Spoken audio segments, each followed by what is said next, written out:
Welcome to Community Policy Speaks, our podcast here at Community Policy Forum. We're an independent think tank seeking to promote evidence-based and community-centered approaches to policymaking surrounding the structural inequalities impacting Muslim communities here in the UK. In today's episode, we'll be exploring Muslim Charities Forum's latest report, The Landscape of Debanking within Muslim Charities and its impact on charitable activities. We'll explore the vital role that Muslim-led charities play in the UK, the banking challenges they face, and how these obstacles disrupt international development and the flow of humanitarian aid. We'll also discuss practical solutions, so what charities, banks, and other stakeholders can do to address these issues, and how civil society organizations and other stakeholders can join the conversation to drive meaningful change. We're pleased to be joined by two wonderful guests. Firstly, Dr. Samantha May, who is Senior Lecturer in the Department of Politics and International Relations at the University of Aberdeen, author of Islamic Charity, How Charitable Giving Became Seen as a Threat to National Security, published by Bloomsbury in 2021. Dr. May's research interests lie in the intersections between religion, economics, and politics.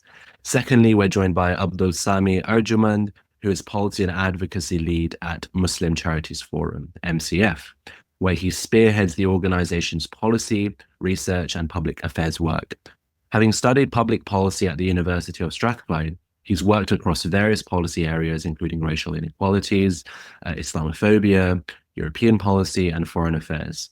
His most recent work focuses on de-risking and the intersection of financial services and civil society, including authoring the report we're here to discuss today, The Landscape of Debanking within Muslim Charities and its impact on charitable activities. Thank you so much for taking time out to join us today for this extremely important discussion.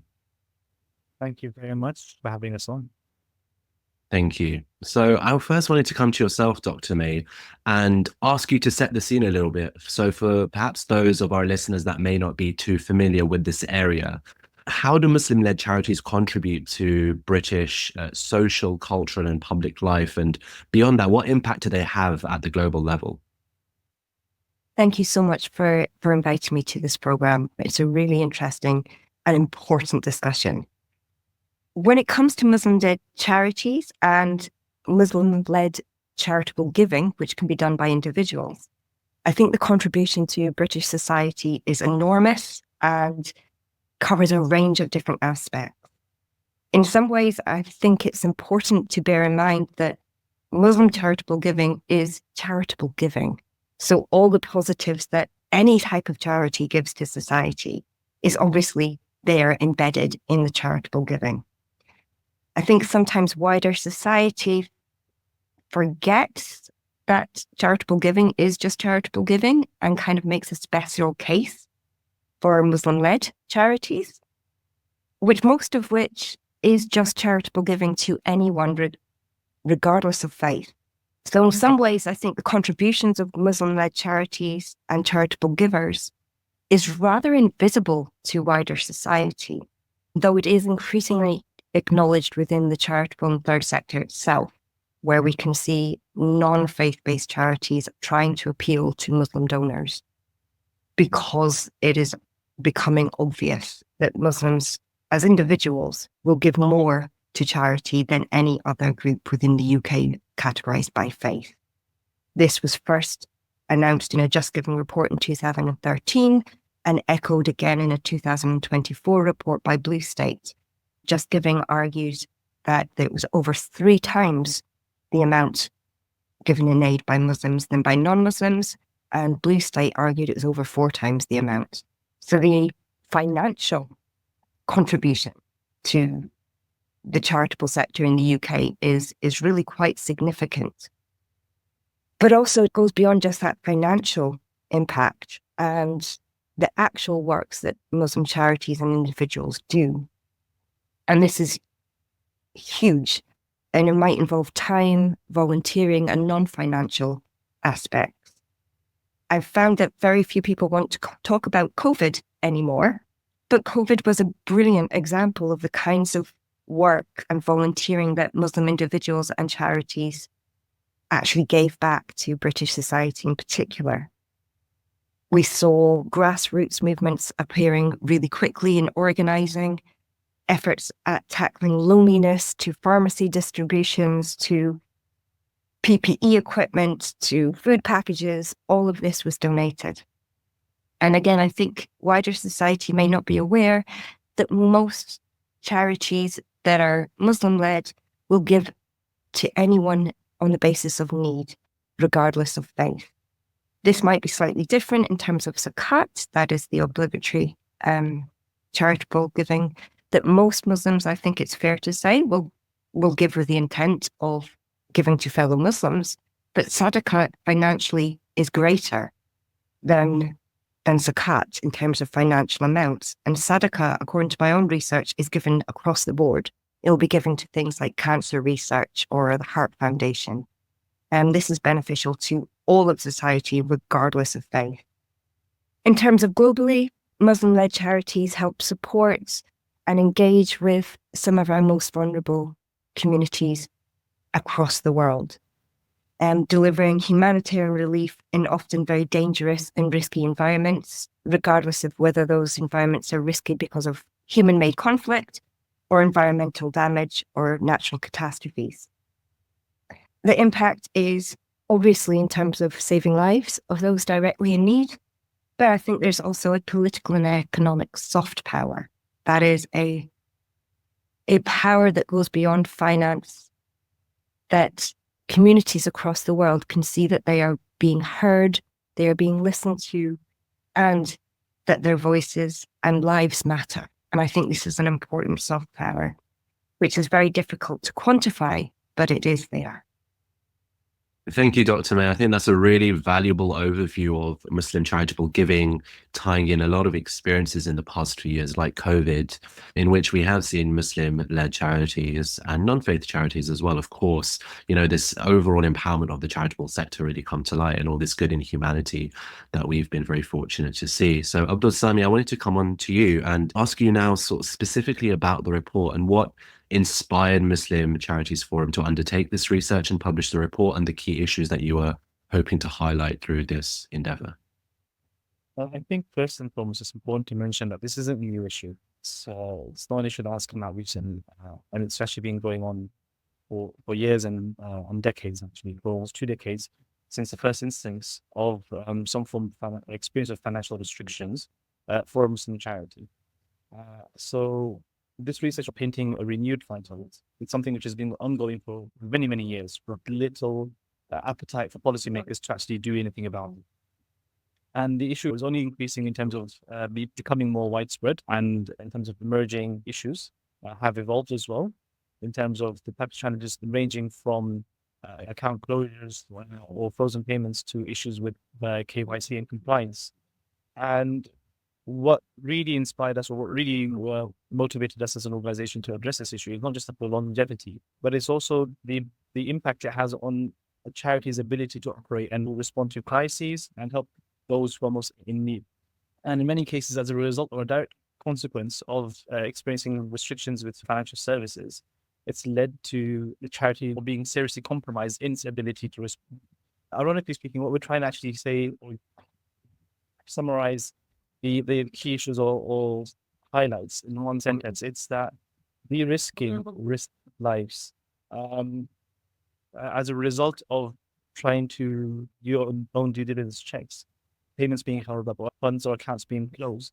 Charities take longer to respond, especially in terms of agencies. It really impedes a charity's ability to respond, and therefore, especially in a very highly time-sensitive situation and circumstance, delayed aid work could mean lives lost. So what we're trying to say here is that whilst combating financial crimes is paramount, it cannot come at the expense of charities in the way it's happening at the moment. And there needs to be a more measured and balanced approach to ensure that humanitarian work can continue, and that we're not restricting humanitarian corridors, albeit this is more in the fiscal sense rather than the kind of traditional sense of what we mean by humanitarian corridors. So that's in a nutshell why we took up this work, and what we want to raise to the attention of not just parliamentarians and not just the general public, but really, understand that when banks actually act in and go about the due diligence processes and all risk assessments, and they make their business decision, it has real life and real world impacts. And I think the report really will showcase this, and really, in a weird way, it really humanizes the situation. That whilst these decisions which are happening in boardrooms, banks and policymakers are oblivious and unintended. So I'm not saying that it's done intentionally. There are many unintended consequences that are having very serious and Thank you, Abdul Sami. Coming back to yourself, Dr. May, based on the overview that Abdul Sami has given of the report, I wanted to ask you, what motivated you as an academic to support this research and report, and how do you believe this report contributes to our understanding of the challenges faced by Muslim-led charities? Thank you. My motivation was basically stemmed from continuing research in this domain. My 2021 book tried to draw attention to the connections between banks' lowered risk appetite and the juxtapositioning between that and financial counter-terror policies, which are having negative impacts on charitable work, but specifically the Muslim-led charitable sector. So motivation to support the Muslim Charity Forum's research on this was simply to continue my own research and to try to bring attention and awareness to an issue that I think comes back to systemic injustice. That is, as my colleague has just said, de-risking risks lives. It is a huge problem that is having real, concrete effect on people's ability to just survive. So I think it's incredibly important. The work on this report done by the MCF supports my own research, but also allows the awareness to enter into a new domain. Academic work does tend to stay within academia. This was in a way to disseminate some of the findings to a much larger audience and to gain some quantifiable evidence. I suspect that the evidence that this first report has is just the tip of the iceberg. I think if we're to do future research, we might uncover even more difficulties and challenges faced by the sector as a whole, but also that disproportionate aspect within Muslim-led charities specifically. What I really like about the MCF's report is very positive recommendations at the end. It isn't just critique for critique's sake. It is trying to find solutions and to enter into a negotiation space with goodwill. So this is something that I'm more than happy to support. Although I think it's important for your listeners to know that when I speak as an academic and I don't speak for the MCF, just in case I say anything that MCF itself does not agree with. Of course. Thank you, Dr. May. That's why we have Abdul Sami here as the MCF representative. But I think it's so valuable to have your academic perspective here as well. And on the podcast, we do try and balance, civil society voices with political voices with academics. And a lot of the work that we do is platforming academic work within the policy space, because as you said, a lot of this academic work is unfortunately sometimes inaccessible to wider society, but particularly within the corridors of power, there is this lack of access and this lack of understanding. So coming back to yourself, Abdul Sami, I just wanted to ask you to tease out a little bit more when it comes to the findings of the report. What specific banking challenges Muslim-led charities face and how these issues can impact their ability to operate effectively? To highlight some of the main challenges in terms of specifically related to the experiences that they have had when engaging with financial institutions. One thing to note is that this report is focusing on banking experience, but within this report, we scratched a little bit on the surface of even payment gateways as well, and other forms of financial institutions. So issues such as PayPal or Stripe, etc.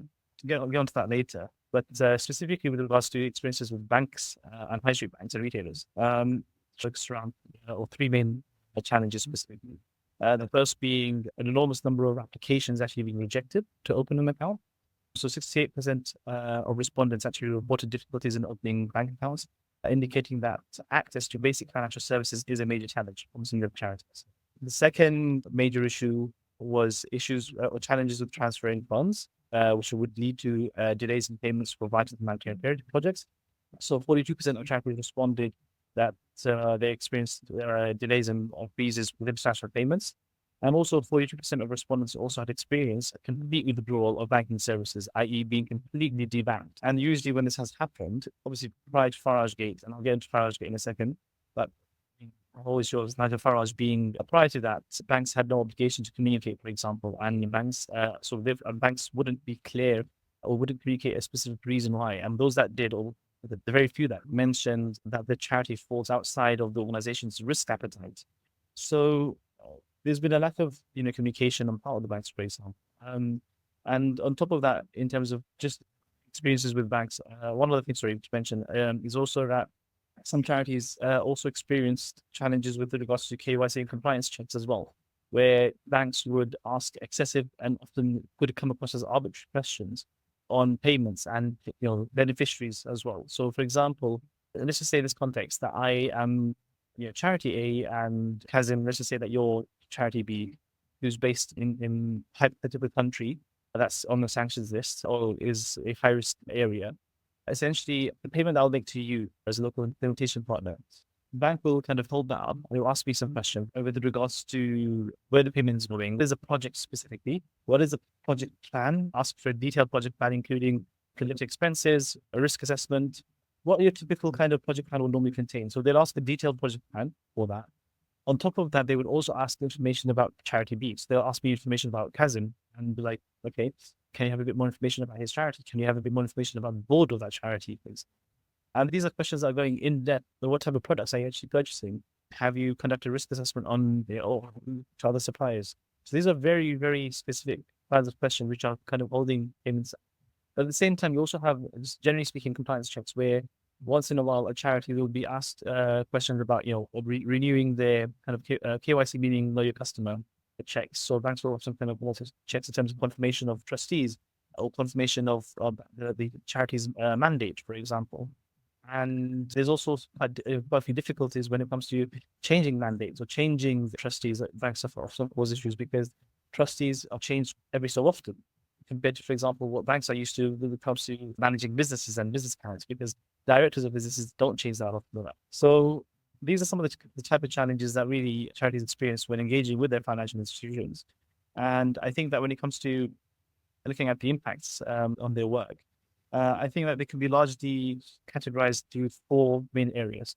One is places charities under more kind of risk or kind of carried risks onto the charities themselves.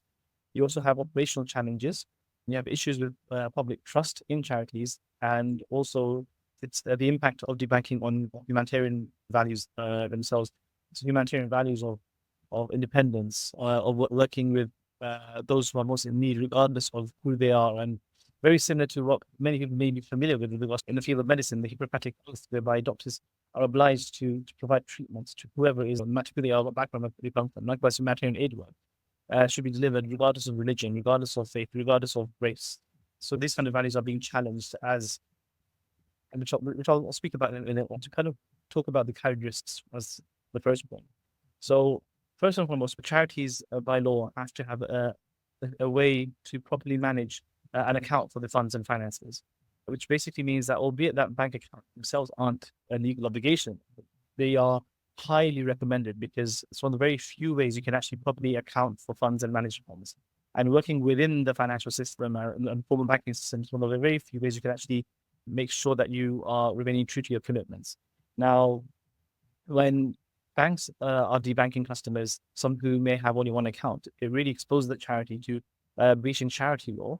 But also, when let's just say, even if you do have a second account, when you are freezing payments and when payments are delayed over 2 months or 3 months, charities will then seek alternative arrangements. And some of this could be outside of the formal banking system and through other payment methods that could be considered to be greater at risk, and more higher at risk. Through things like direct cash dealings, just to name one or two, among many other informal methods. So charities are more exposed, and ironically speaking, to financial crimes than they would have been if they were to be operating through the financial or the formal banking system. Talking about operational challenges, we've seen that it's had delays in projects. So just to mention, some of the respondents had actually mentioned with regards to the delays to project, and that's it. So 11% of charities had reported delays to projects. And things like, for example, if you're building an, I'll give you an example of, I'm a donor in the UK who wants to build an orphanage in a said country, and I've been initially told that by the charity that it will take 2 months to build. Now, this 2 months has now become 4 months or 5 months, and it places additional operational burdens upon a charity, first and foremost, to actually be able to, manage these projects effectively. It places an additional burden on administrative burden on addressing some of these issues. Many charities have had to actually recruit further or more staff, resources that are usually that are very valuable to charities and the work that they do. But these resources have to be directed now towards employing individuals who work solely on banking relationships to ensure that their banks are up to date completely, and their full-time job is to basically manage that relationship with their customer relationship manager from banks. So those are just some of the highlights of some of the operational challenges. The third about being public trust in charities, I'm going to go back to the example that I use about the orphanage. Now, if I'm going back to the point of view of the donor, I now think that this project has taken 5 months to build, and I don't know why. Why have they delayed by 3 months and over 100% more than the actual quoted project delivery time, estimated time? So I'm now going to have issues or doubts about this, because a charity will not come forward about, or will not really be as open to speaking about their issues. And it's something that we talk about in the report in great depth with regards to why charities don't come forward. But charities would really come forward and explain these types of issues to their donors or to the public in general, and especially the donors who are unfamiliar with CFT, combating the financing of terrorism legislations, or anti-money laundering legislations, which are often pieces of legislation that have impacted and really influenced banking behaviors. They will just assume that charities are being ineffective and untrustworthy. And especially at a time where charities are heavily reliant upon delivering vital services, we cannot afford, the public trust in charities to decline any further than it should. And lastly, talking about the point of humanitarian values. So 17% of charities in the report reported suspending operations, highlighting a dangerous behavior that we are concerned about, that it could set a precedence for charities picking and choosing their projects based on what their banks allow and do not allow. And that's what I mean by whereby banks can assume roles as kind of quasi-regulators because of where they feel comfortable banking or where they feel comfortable sending payments to. And even if they don't, it also impacts the charity's own project planning in terms of where they plan on implementing projects in terms of geographical context. And so in certain occasions, charities have pulled out completely or have decided not to work in certain regions simply because they were fearful that banks would be arbitrary in terms of their investigations and ask a million questions, and the potential risks associated to being debanked wouldn't be worth it, and that there are other places really that we could be operating in. So as a result, banks have assumed it's kind of purely unintentional, but it therefore has an impact on how this aid work is now being distributed and which countries are being reached out to, particularly, and most importantly, which countries are in need aren't being reached to. So by allowing financial institutions to dictate the flow of aid, we risk compromising the impartiality that is essential for effective humanitarian action, and further entrenching existing inequalities in accessing assistance. So in a nutshell, that's kind of summarized in terms of the type of challenges and the impacts on charitable activities. So it was genuinely speaking very, not just eye-opening, but also, unfortunately, when you're hearing direct accounts and we're speaking to charities directly in interviews, and you actually hear it from them in terms of either when you're looking at them and thinking how tired they are with trying to kind of go through the challenges that banks are going forward. And again, we're not trying to say that banks are in no way, shape, or form trying to place hurdles for the sake of it. We understand that banks have a responsibility and have to comply with their own regulations set and frameworks and policies set by the FCA, for example, or the PRA. But what we're trying to say is that humanitarian organizations also care about making sure that aid doesn't go into the wrong hands, or that making sure that they aren't used as vehicles to funnel in that money. And that's why charities, for example, have some of the most robust policies and governance controls in place, because they are, obligated to by their responsibilities to their, placed on them by their donors, whether that be the general public or even state donors. So it's crazy to see this. And one thing that really hoping for is that we see some sort of meaningful action to help make sure that we are taking a more balanced approach towards risks.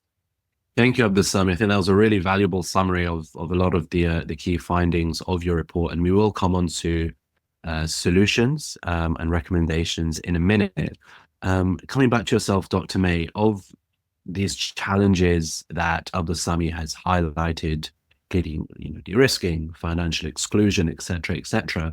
Kind of looking at the bigger picture, and Abdulsami did touch on this sort of towards the end of his point, but how do you feel these issues impact international development and humanitarian aid, especially in the context of, for example, conflict zones in Muslim majority countries? The impacts are potentially enormous and devastating.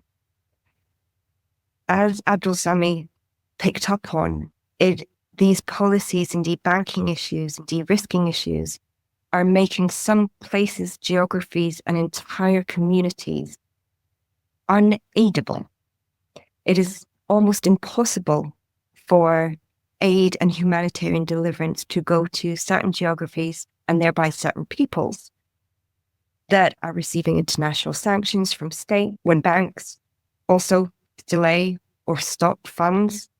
Entire peoples are being denied the economic and financial support that they require in order to survive. So these are life-threatening issues, and to repeat my restatement of Abdulsami's wonderful statement earlier, that de-risking risks lives. And not just the lives of end receivers, but as the report also makes clear, these challenges are also creating more harms and more risks for aid deliverers on the ground. And further risks are, again, as Abdulsami intimated, also in donor trust. If donors are giving to particular charities, assuming that they're going to be able to deliver this aid, and aid is not able to go through, the donor themselves may not understand this complex debanking and counter-terror legislation. All they will see is that their aid was not delivered, which can lead to further unintended consequences, like individuals not going through registered charities, trying to find alternative means, doing exactly what the regulation is supposed to prevent happening. So from my perspective, this is counterproductive and will end up making charitable donations and charitable practitioners more insecure and more at risk. The obstacles in aid delivery also ends up removing some of the extra positives that I talked about earlier. This will remove soft power, the idea that communities think they are being cared for and listened to, by removing the ability of Muslim-led charitable organizations to work in particular places, removes what is referred to in the literature as cultural proximity. This is a term by Professor Jonathan Benthall, an excellent scholar. Cultural proximity is a way in which charities and humanitarian organizations can work with communities on the ground in a way that is culturally sensitive and can offer more efficiency in aid delivery and have much more successful results. Importantly, I think what these initiatives are doing is, in academic terms, creating kind of disciplinary power, forcing charities and humanitarian organizations to follow a kind of secular mainstream model. And we're seeing this in Muslim-led charities. If they're unable to deliver in the places that they've collected for, may pass on those funds or donations to a larger secular body, making Muslim-led charities the middleman, again, reducing that soft power, reducing that cultural proximity, but also losing trust in donors. Donors are choosing to give to Muslim-led charities. They're not necessarily choosing to give to the charity that then has to distribute the aid. So this could lend itself to further distrust by donors and divisions in terms of accountability. What these financial exclusions are doing is creating a kind of collective punishment. And as Abdulsami mentioned, we're seeing an erosion of established humanitarian values across the world. We're seeing challenges to humanitarian delivery and aid across the board and a politicization of something that should be humanitarian based rather than politically based. I have yet to find any charity, whatever faith or non-faith, that does not want to see good regulations to prevent mismanagement. But any policies put in place must be proportionate and warranted. A lot of these policies regarding de-risking and feeding into counter-terror are not evidence-based. There's very few, if any, evidence that the kinds of political violence we've seen have been funded through charities, NGOs, or humanitarian organizations. So yes, there's a need for safeguarding, but these safeguarding initiatives and policies must be proportionate and warranted and evidence-based. And at the moment, I think they're having negative, counterproductive consequences. I hope that answers your question.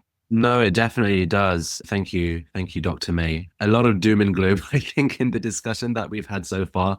It is quite a difficult discussion to have. And as you have said, you know, both of you, de-risking risks lives. And as you just elaborated on, Dr. May, you know, this can have a devastating impact, particularly on people that are suffering across the world. And as you said, a lot of this is based on a whim and not actually on evidence-based data on this issue. So looking forward now, we come to the end of this discussion. Abdulsami, first coming to yourself.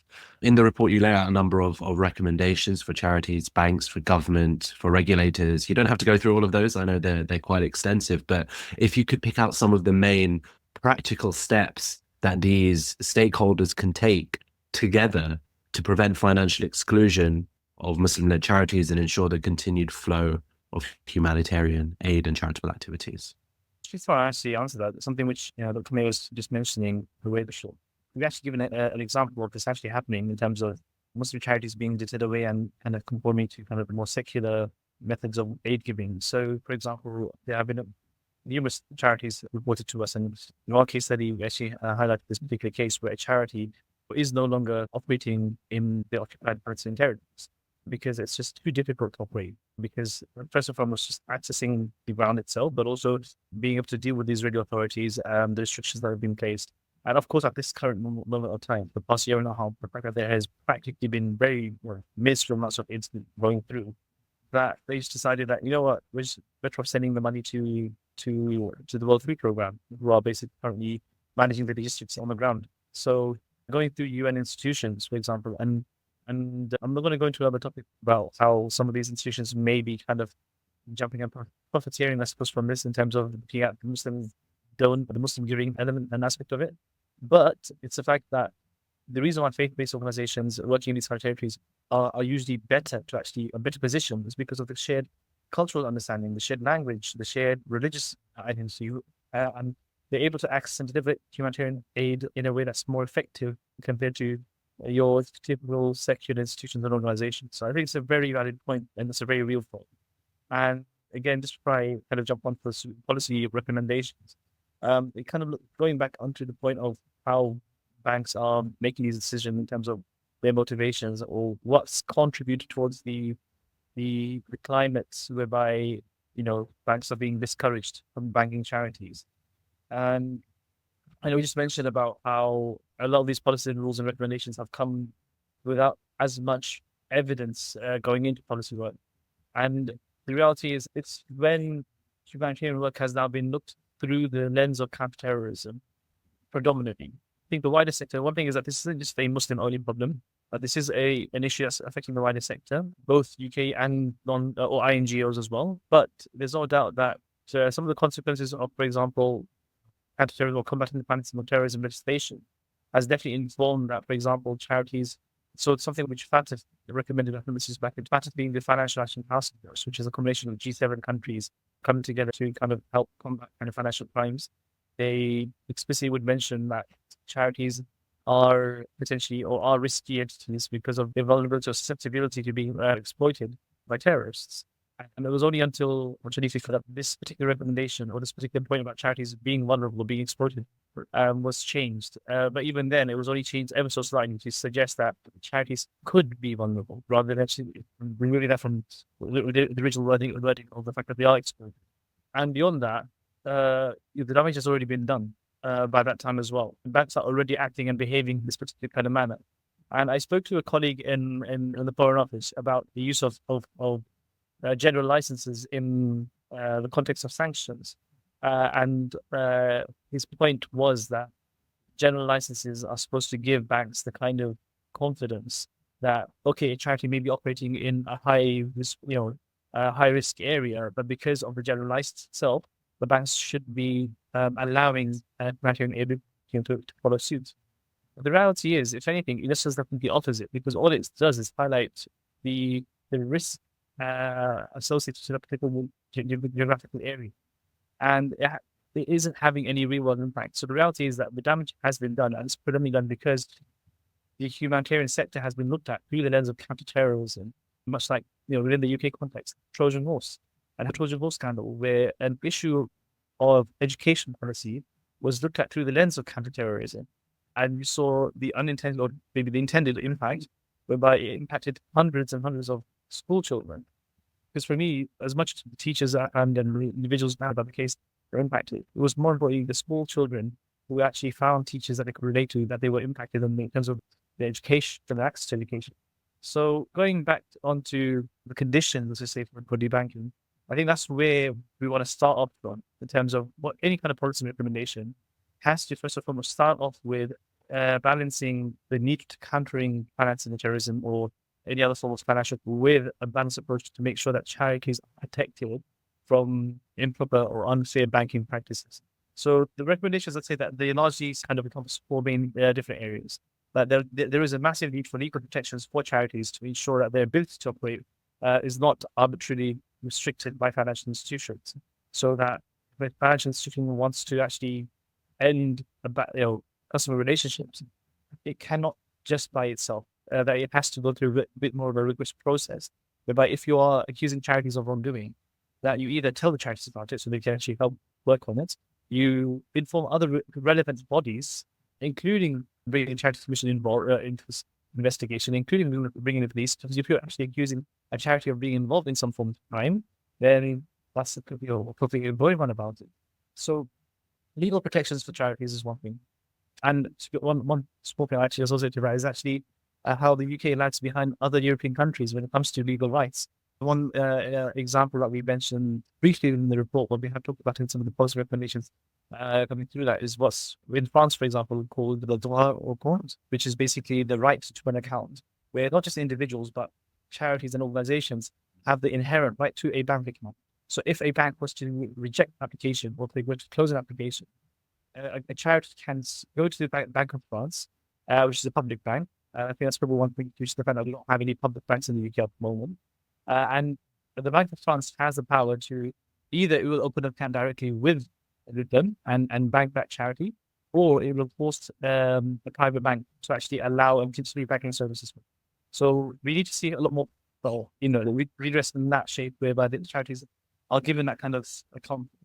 We also talk about improved communication and support from banks, so that charities with financial shortcomings in terms of financial controls can actually work towards better compliance methods, so that they can actually improve. Because as we mentioned before, that no charity actually wants aid falling into the wrong hands, and no charity wants to be exposed to any form of financial crime. So if banks are seeing holes, if banks are seeing that there's issues, then communication is key to addressing those kind of issues. But also improved communication and support from banks also means that banks need to also understand simple governance of charities. So we talked about within the reports how certain bank staff members, because charities are all banked through the business branches or the business divisions, a lot of customer risk managers are unaware of the basic governance of charities, including, for example, that charities are non-for-profit, which means that they don't have directors who are earning own shares. That it's trusteeship, for example, and that it's a non-for-profit. Or the fact that certain times the banks have asked charities for a certificate of incorporation when they are not incorporated companies. So banks need to do a lot better from that particular perspective to ensure that there's a relevant amount of support coming from banks to charities. The third kind of category, I suppose we could say, is targeted regulatory reform, whereby there is a balance in terms of financial prevention with the need of a more sustainable and equitable banking environment for charities. So what we need to see a lot more over here is how can regulators themselves give banks that kind of confidence, whereby at the moment banks act out of fear that there will be huge consequences, that huge amounts of fines, or exposed to civil litigation from the FCA or other financial regulators.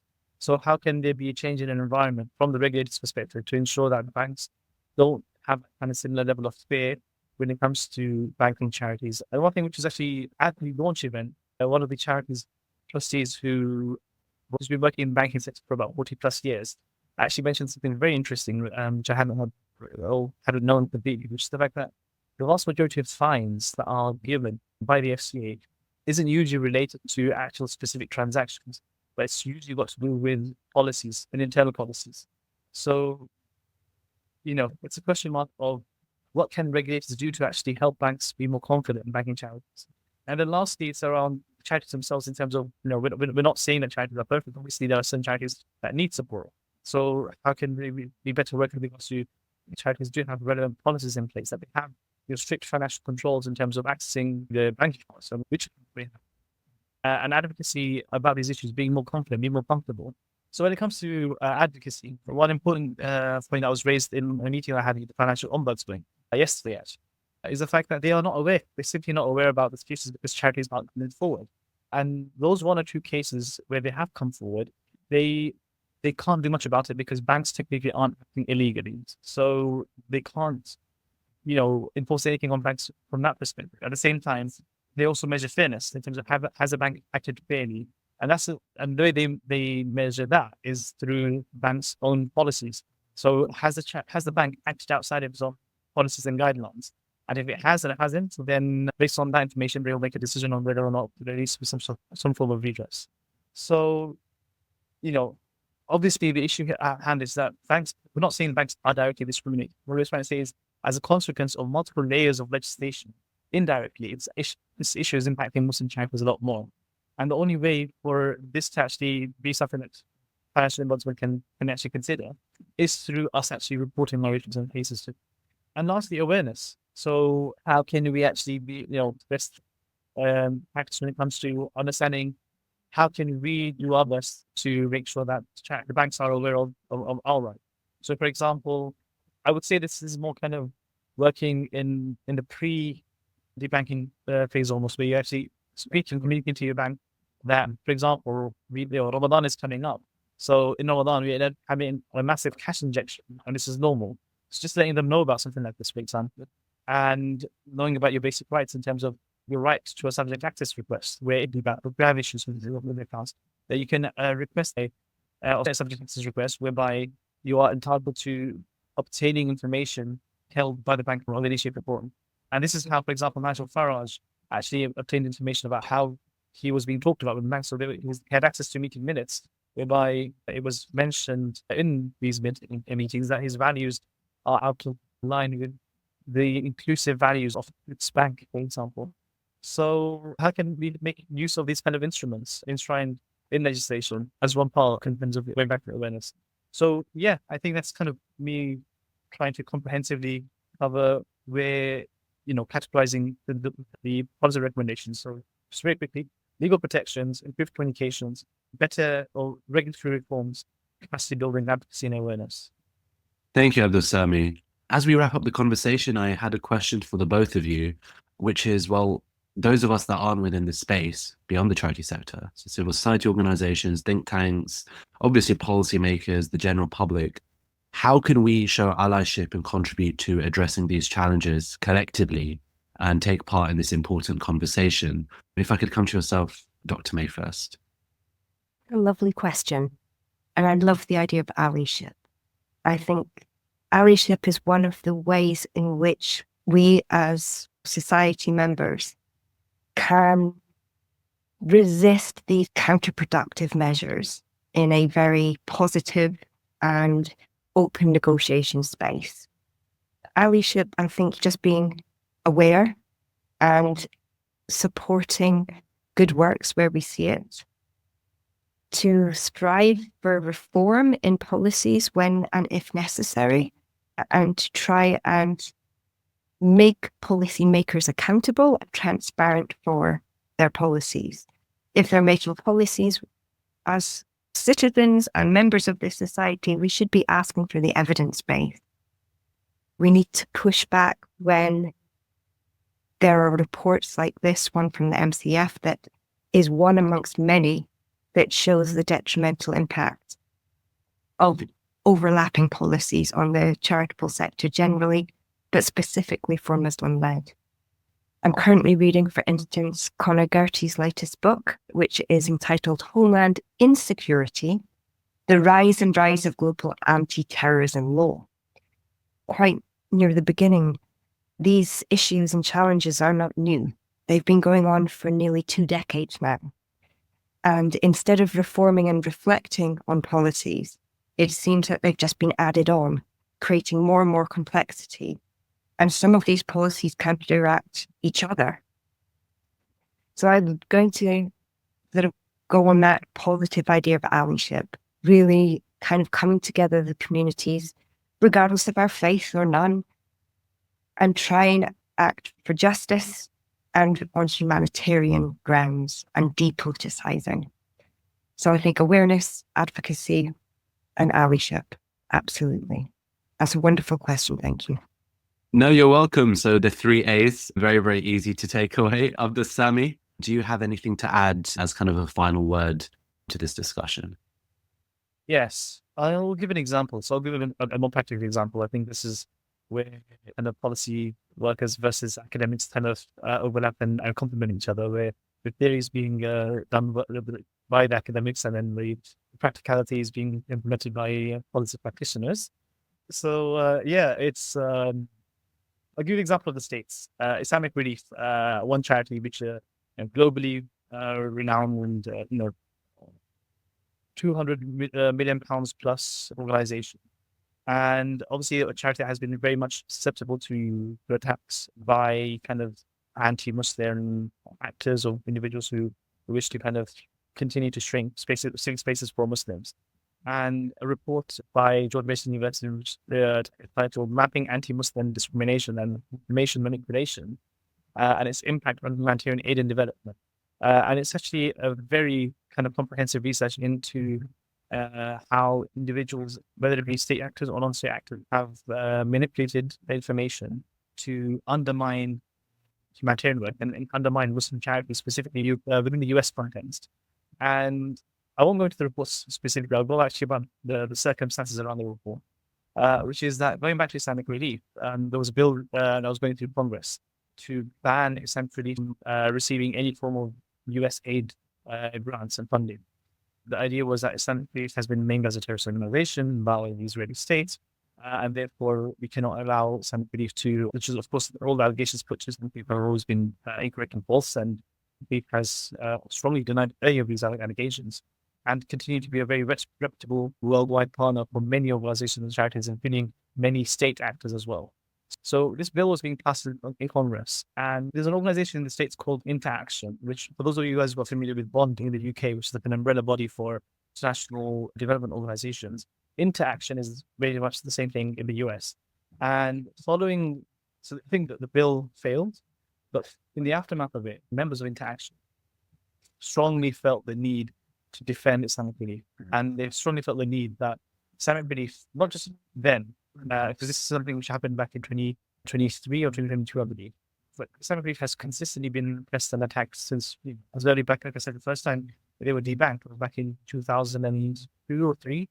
So this is very much, because of the consistent amount of attacks Islamic Relief has faced as an organization, and members of Interaction, particularly those of the non-Muslim or the more secular charities and secular international development organizations, they all came together and felt that this has to come to an end, and then we need to actually dedicate our resources together towards research, right, to actually help expose or to help defend Muslim charities as a whole. And the result of that piece of action was this report. And I feel like if talking about allyship, what is the role of civil society? It's about coming together in this exact manner. It's about how can we come together to defend a friend of ours. It might not be affecting us. However, we are concerned about the shrinking of civic spaces. We are concerned about the achievement of minorities. We are concerned about its long-term impacts and harms on vulnerable communities. So we come together, and this academic piece is I think it's one of the most useful, that kind of gives great insight into the larger kind of Muslim civic space shrinking, whereby you have state and non-state actors who are involved in trying to use information and manipulate information in a way which restricts the ability of Muslim-led or Muslim civil society from actually engaging politically and engaging through our political institutions. So that for me is what allyship is about. It's about how can you, yes, advocate, and yes, the AAAs that was mentioned by Dr. May just now are absolutely a must. And this is a practical example of what that AAA looks like. So I think that's what we would want to see and hope to see from civil societies, and how can they contribute? What is their role in trying to, or what kind of resources they can bring together as we come together as a third sector to be able to hold our governments to account and actually work towards reformation and long-term policy and systemic change. Thank you, Abdul Sami. And of course, the launch event that you had in Parliament a few weeks ago, which I was honored to be at, was attended by influential people from across the charitable space, from across civil society, and was very much the first step in this allyship endeavor. And I'm really hoping that today's podcast episode can take the report even further, can be circulated far and wide, and that civil society organizations within the Muslim space, within the non-Muslim secular space, the social justice space, civil society as a whole, can actually learn more about this important topic, get that awareness, and then advocate on behalf of those that are being so deeply affected by this really important issue. So thank you so much once again, Dr. Samantha May and Abdul Sami, for taking time out of your schedule for joining today's podcast and take part in this incredibly important discussion. Hopefully there are more discussions after this. It's not just a one and done, but I really hope that this report can provide the platform for this to be an ongoing issue of discussion within civil society, and most importantly within banking and within policy spaces as well, in the hope that we can see real and tangible change moving forward. The report will be linked in the description below the video, so please do check it out. It's a very well-written and well-researched piece of work. I'm not just saying that because the author of the Sami is sitting here with me, but it is genuinely a very important piece of research. So do check it out. And thank you so much to both of you, and thank you everyone for listening.